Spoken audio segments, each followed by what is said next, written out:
Hey, what up, YouTube? What up, Fight World? It's your boy D Dynamite here, aka Mr. BoxingDie.com, aka Mr. Holla at your motherfucking boy, aka I Talk Boxing. I'm in the building, man, and I'm here to give my post-fight thoughts on Adonis Stevenson versus Sakio Bika. So I want to talk a little bit about the card in general. It was a pretty good card. I mean, we had Artur Beterbiev against Mr. Castillo. I forgot his first name. Castillo. You know what the fuck I'm trying to say.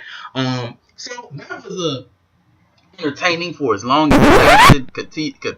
Castillo, he looked like a punching bag, letting Beterbiev get off on him. He was trying to move around the ring, I guess try to offset Beterbiev, but you know, it didn't work at all. Beterbiev was pretty much doing any and everything he wanted to do, and that's pretty much what he did. He ended up getting Castillo out in the, I think, the fourth round. He ended up getting him out in the fourth round and ending the night early, man, with an epic knockout. And honestly, man, that fight should have been stopped a little bit before that, man, because Castillo was not throwing back. All right, he looked like he was just getting tagged up and then was just taking the punishment to the point where it started to just get ugly. All right, it started to just look like a one-sided just massacre. All right, so I really think his corner should have stepped in and stopped the fight a little sooner than they did. Well, him, other than him getting knocked out, because he could really seriously be hurt after that knockout. So big shout outs to Beterbiev for a very big performance. Big things coming for him in the future. A lot of people talk about a fight with Kovalov. I don't know at this point if he's ready for a Kovalov or Stevenson, but he's definitely making a name for himself at the light heavyweight division, and he's definitely going to be a force to be reckoned with. I think I just need to see a level of progression for him, you know, as far as if he's going to be fighting those bigger names. Shit, man. Hey, whatever, I'm stumbling, whatever. Anyway, so that pretty much sums that up. Now to the main event, which was Stevenson versus Bika. Now, I call this fight all the fucking way. Stevenson did pretty much what I thought he was going to do. Stay on the outside, move around, throw those jabs up and down, and continuously catch Bika with that straight left hand. And he uses it very well, man. He uses that straight left hand very well. He pretty much, times it, man. He gets you walking into it, and he lets you have it with that straight left hand. And let me just speak on something for a moment, because the commentating as far as Paulie Malignaggi and Virgil Hunter, man, they kept talking about how a lot of people, they perceive Stevenson to be a one-trick pony, man. And you know what, man? The thing about that, man, let me just say, Stevenson has one thing that he does very well, which is use that straight left hand, okay?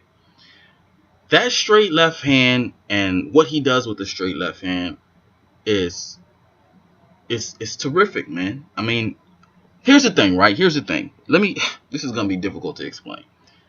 I would rather have one solid, very good weapon than have a variety of shitty weapons. Does that make sense?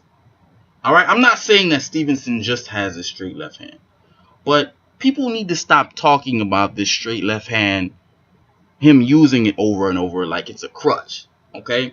Stevenson uses that straight left hand in a way that it's not predictable. Okay. As long as it's not predictable, okay, it's a deadly weapon. Okay. There's no way for you to stop it. He's perfected it in a way where you cannot stop it. Okay. You're going to get hit by that straight left hand, whether you're ready for it or you're not ready for it.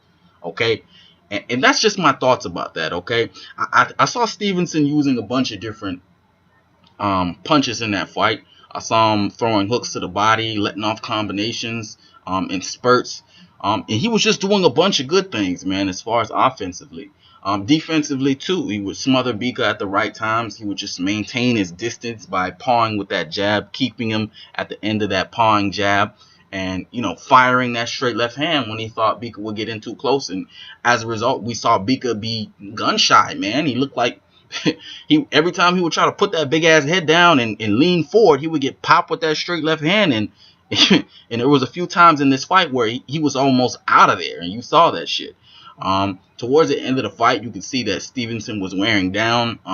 He definitely looked gassed toward the end of the fight, and you saw him kind of languishing on the ropes a little bit too long, getting caught by Bika. And he got hit a little bit more than I wanted to see him get hit, but all in all, I mean, it was the end of the fight. There was nothing really Bika could do at the end of the fight in order to get Stevenson or win the fight at that point, because it was pretty much a whitewash, like I said it was gonna be, because I'm right about everything. Anyway, man, I mean, epic fight, man. Really good fight. Like I said, I mean, in another video where you guys can go ahead and check that out, where I put next for Sergey Kovalev. I want to see Stevenson versus Kovalev next, after this Bika fight. That's just the biggest fight out there, man. You know, that's the biggest and best fight out there. Stevenson versus Kovalev. I already told you guys how I felt about that fight. Not going to go into it too much, or not going to go into it again. You can just go back to the video, what's next for Sergey Kovalev, and I talk about that. But very good performance for Adonis Stevenson. He retains his WBC light heavyweight championship title. Big shout outs to him. And yeah, man, in this PBC event, man, let me just talk about that for a second, man. The sound was really janky. I mean, it was a really janky ass motherfucking sound. Like, it would cut in and out and shit. I don't know if it was just my TV, but the sound was cutting really in and out. The announcers, you couldn't really hear them that well. You could hear them, but you couldn't really hear them. So I don't know who the sound guy is over there, or who the sound team, but I don't know. The motherfuckers need to get it together for the next fight, because it was kind of ruining the night for me a little bit as far as the sound was concerned. But all in all, it was a good event. They fixed like the ring entrance a little bit. They had it to where, yeah, they didn't have that PBC music. They got to choose their own music and shit, which was cool. And then, they started off on the stage, and then they got to enter with they got to walk to the ring with their entourage, which was cool, man, which is the essence of boxing. Okay. In the first PBC event, it really lacked the essence of boxing as far as that aspect. But it got it together as far as, in this event. It was a lot better than I thought the first event was, as far as that was concerned. But all in all, man, good event for PBC, man. It was a good fight. Can't wait for the next event. Next week we'll be here for Danny Garcia versus Lamont Peterson, so that should be entertaining. And I'll see you guys then, man. Let me know what you thought about this event. All right. After you subscribe, of course, you can hit me up on Twitter or on the comment section. But on Twitter, you can hit me up at BoxX or XDie. You can also hit me up on Facebook, where we could talk that shit at box-or-die, and my website, box-or-die.com. But until next time, it's your boy D Dynamite. I'm signing the fuck out. Holla at your motherfucking boy. Bird gang.